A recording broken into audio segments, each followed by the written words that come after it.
She walked into the crowded saloon with nothing but torn clothes, empty pockets, and the tiny hand of her 4-year-old son in hers. She wasn't asking for love, only a chance to earn enough bread to keep him alive. But when the wealthiest rancher in the county stood up and said, "I won't offer you a job. I'll offer you my name," the entire room fell silent. Why would a man who had everything choose a broken-hearted widow with nothing?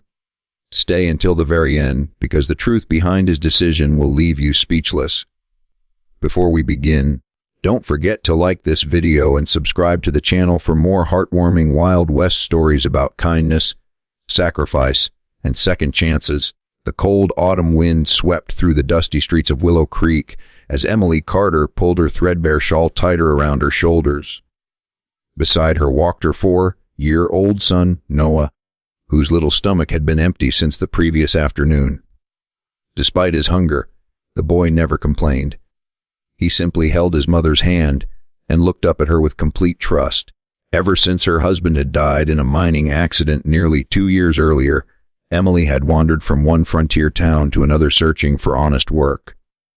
She washed clothes, cleaned cabins, and cooked for travelers whenever anyone would hire her. But the jobs never lasted long, and every winter seemed colder than the one before. That morning, someone whispered that the Silver Spurs saloon needed another kitchen worker. Emily hated walking into saloons. They were loud, crowded, and filled with men who often mistook desperation for weakness, but no needed food. Taking a deep breath, she stepped inside. Conversation slowed. The room fell strangely quiet as people noticed the exhausted widow and the little boy clinging to her dress. Emily ignored the stares and walked straight toward the owner. "Sir," she said softly, "I'm not asking for charity. I can scrub floors, wash dishes, cook meals, anything. Please let me earn enough to feed my son." The owner barely looked at her. "I don't hire women with children." Her heart sank. She thanked him anyway and turned to leave. Before she reached the door, Noah tugged gently on her sleeve. "Mama, it's okay. I'm not that hungry." Those innocent words broke something inside nearly everyone listening. Near the fireplace sat Jacob Walker, the largest ranch owner for 50 miles. A widower in his early 40s, Jacob rarely involved himself in other people's troubles.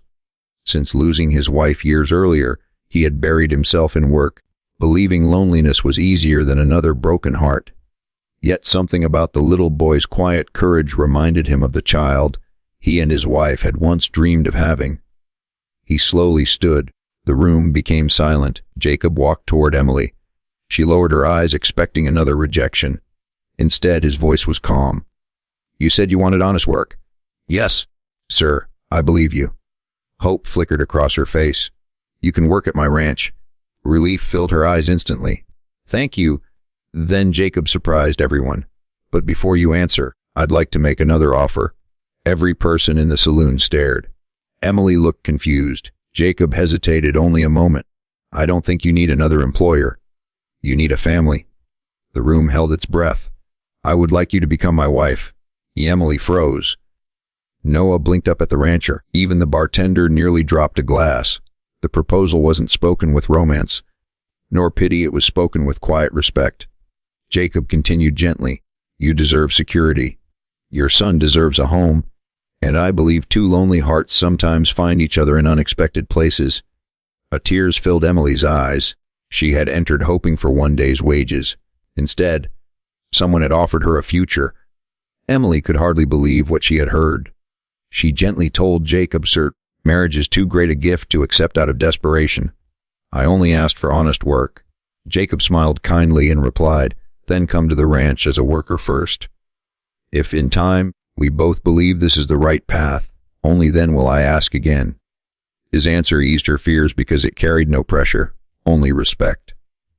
At the ranch, Emily worked from sunrise to sunset, cooking meals, caring for the garden, and helping wherever she could. She accepted every task with gratitude, refusing special treatment. Noah quickly filled the quiet ranch with laughter, chasing chickens, feeding calves, and following Jacob through the barns. Before long, the lonely ranch that had echoed with silence for years felt alive again. The ranch hands noticed the change. They admired Emily's kindness and work ethic, and they saw how naturally Jacob looked after both mother and son. One evening, Noah climbed onto Jacob's lap and innocently asked, "Would it be okay if I called you Pi someday?" Jacob's eyes filled with emotion as he quietly answered, "Whenever you're ready, son." Weeks later, Emily thanked Jacob for giving them safety without asking for anything in return.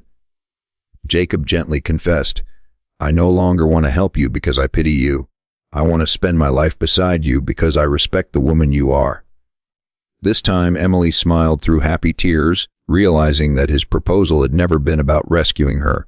It had always been about building a family founded on trust, dignity, and genuine love. Spring arrived, covering the ranch with green grass and wildflowers. The place that had once echoed with loneliness was now filled with laughter. Emily no longer woke each morning, worrying about where her son's next meal would come from. Instead, she watched Noah race across the fields with a smile that had returned after years of hardship. Jacob never treated them like people he had rescued. He treated them like family, earning their trust one kind act at a time. One evening after another peaceful day, Jacob invited Emily and Noah to the hill overlooking the ranch. The golden sunset stretched across the prairie as he removed a small ring from his pocket. Looking into Emily's eyes, he said softly, "The first time I asked you to marry me, you were carrying fear. Today I ask because we already share trust, respect, and a home. Emily, will you become my wife?" Tears filled her eyes, but this time they were tears of happiness. She smiled and whispered, "Yes, with all my heart." Noah jumped with excitement and hugged Jacob tightly. "Does this mean you're really my pa now?" he asked. Jacob knelt down, wrapped his arms around the little boy, and answered, "If you'll have me, I'll be your father for the rest of my life." The child laughed louder than anyone had heard before, and Emily realized that the family she thought she had lost forever had found her in the most unexpected way. A few weeks later, the entire town gathered at the little white church near the ranch. Ranch hands, neighbors, and friends smiled as Emily walked down the aisle wearing a simple dress sewn by the women of the town. There was no wealth or luxury, only genuine love, dignity, and hope. After the ceremony, Jacob welcomed Emily and Noah into the ranch house as his family, not out of pity but out of love. The lonely ranch became a place where kindness, respect, and second chances lived every day.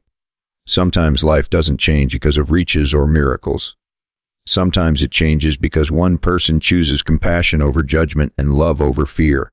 Jacob offered work before promises, respect before romance, and a family before comfort. Emily proved that dignity survives even the hardest trials, and Noah reminded everyone that a child's love can heal broken hearts. If this story touched your heart, please like this video, subscribe to the channel, and share it with someone who believes in kindness, second chances, and the power of true love. See you in the next heartfelt Wild West story.